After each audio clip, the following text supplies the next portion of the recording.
Bonjour à tous et bienvenue dans cette nouvelle vidéo, toujours sur le TB6600. Mais aujourd'hui, nous allons étudier comment envoyer une chaîne de caractères, mais cette fois-ci en précisant le sens de rotation et surtout la vitesse. Alors, je vais vous faire une petite démo déjà, comment ça fonctionne. Vous avez sur votre écran donc la vidéo où il y a l'oscilloscope et le moteur pas à pas. Et en même temps, vous devez voir donc mon écran et derrière le moniteur série. Le moniteur série vous demande de saisir une nouvelle commande et cette nouvelle commande devra avoir la forme suivante. Donc un caractère qui définit le sens de rotation avant ou arrière et suivi d'une valeur numérique qui détermine la vitesse. Cette vitesse peut être comprise de 250 microsecondes à 9000 microsecondes. Donc je vais sur la partie moniteur et je vais taper un ordre. Je vais taper A400. Regardez ce qui se passe. Le moteur s'est mis à changer de vitesse. Si je fais à 9000, le moteur tourne très lentement. Je vais mettre cette fois-ci R au lieu du A et je vais mettre 250. Voilà. Le but, c'est ça. C'est de récupérer donc la chaîne de caractères, la décortiquer, déterminer si c'est de l'avant ou de l'arrière et de changer de vitesse. Et simplement avec l'IDE Arduino. Alors passons tout de suite maintenant à la réalisation de ce code pour obtenir ce résultat. Nous voici donc dans le code. Alors il est largement commenté comme à notre habitude. Nous avons aussi créé un petit onglet qui vous résume le principe de fonctionnement mais d'une façon textuelle, ce qui peut largement contribuer à la compréhension. Une petite information, ce code c'est la continuité d'une vidéo que nous avons fait sur le TB6600 qui commence par TB6600-1 et qui traite la construction du train d'impulsion. Là, nous avons la définition des broches utilisées pour le contrôle du driver, donc Enable, Pulse et Dire.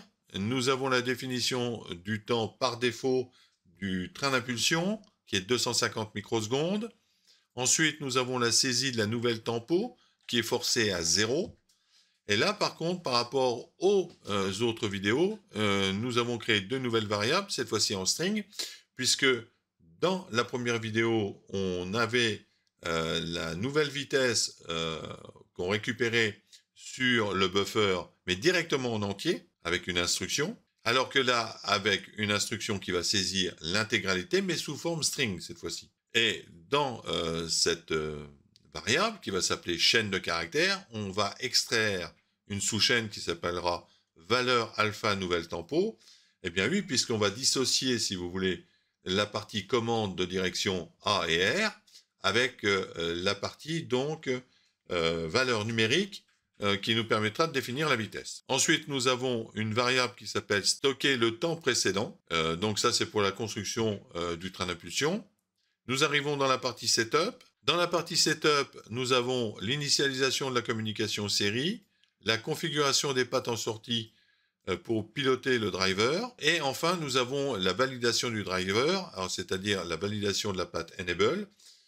Et nous avons la validation du sens par défaut anti-horaire et horaire. Vous avez peut-être remarqué que nous avons un temps de 5 microsecondes pour donc respecter les données constructeurs au sujet des trains d'impulsion. C'est-à-dire entre le moment où vous envoyez un ordre de direction et puis un ordre, par exemple, de train d'impulsion, bien il faut minimum 5 microsecondes. Ensuite, nous envoyons un message à l'opérateur pour saisir une nouvelle commande, s'il désire changer donc de direction du moteur ou de changer la vitesse. Alors pour la partie loop, comme ça va être un peu plus complexe, puisque là il y a une notion d'extraction, on va traiter de ce sujet, mais d'une façon un peu différente que juste l'expliquer directement dans le code. Alors on va voir tout de suite cette partie-là. J'ai préféré vous détailler cette partie de code qui permet de saisir votre demande sous la forme d'une chaîne de caractères. Alors cette chaîne de caractères peut être composée de la façon suivante, A400. Donc le premier caractère détermine le sens de rotation, avant ou arrière, suivi d'une valeur numérique qui détermine la vitesse. Cette vitesse peut être comprise de 250 à 9000, 250 étant la grande vitesse et 9000 la vitesse la plus basse. Cette fonction permet de vérifier le nombre d'octets qui sont disponibles pour être lus dans le tampon de réception du port série. Ainsi, si le nombre retourné est supérieur à 0, cela signifie qu'il y a des données à lire.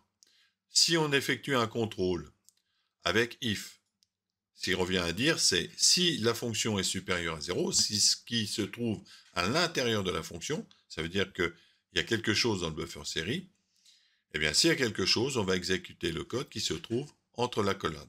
Puisqu'il y a quelque chose dans le buffer, on va le lire. Donc on va utiliser cette fonction.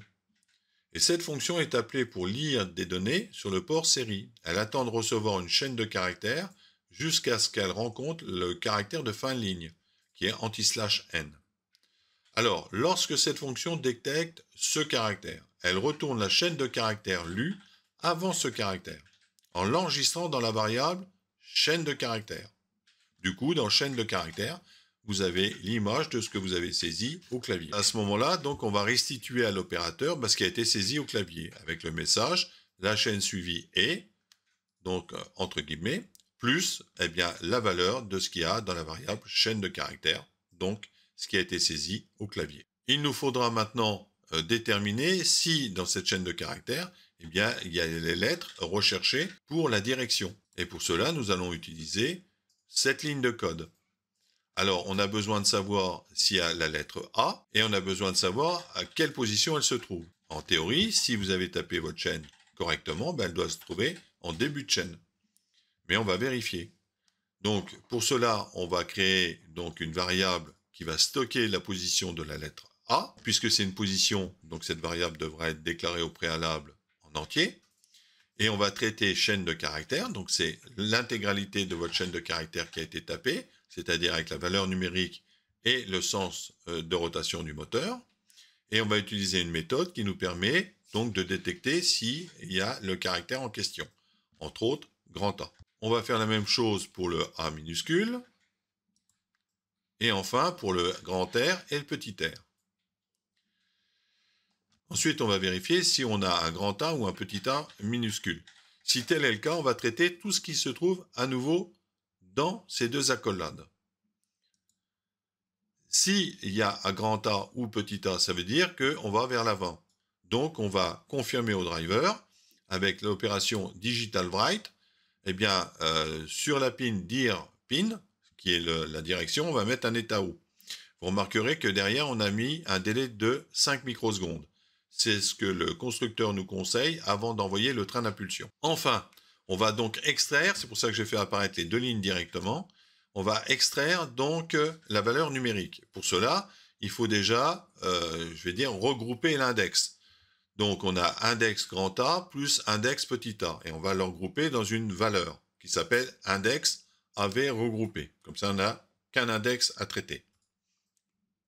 On va donc extraire de la chaîne de caractères la valeur numérique avec donc la méthode substring.